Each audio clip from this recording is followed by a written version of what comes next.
BRS మాజీ MLA Jeevan రెడ్డికి షాకుల మీద షాకులు తగులుతున్నాయి.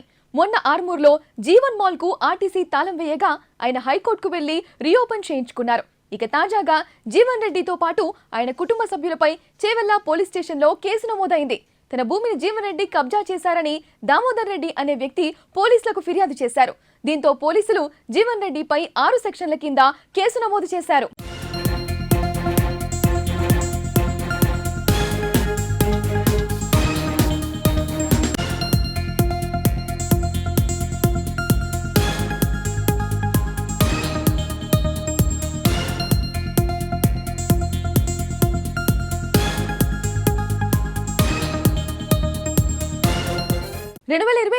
దామోదర్ రెడ్డి ఎల్లంపల్లిలో 20 ఎకరాల 20 గుంటల భూమిని కొనుగోలు చేసి ఫంక్షన్ హాల్ నిర్మించారు. ఆ ఫంక్షన్ హాల్ పక్కనే జీవన్ రెడ్డి భూమి ఉంది. ఈ క్రమంలో 2023లో ఫంక్షన్ హాల్ కూర్చి మరీ తన భూమిని కబ్జా చేశారని దామోదర్ రెడ్డి ఆరోపించారు. కబ్జా చేసిన భూమికి కాపలాలాగా పంజాబ్ గ్యాంగ్ ను పెట్టారని, భూమి దగ్గరకు వెళ్లిన తనపై సదరు గ్యాంగ్ దాడి చేసినట్లు ఆయన వాపోయారు.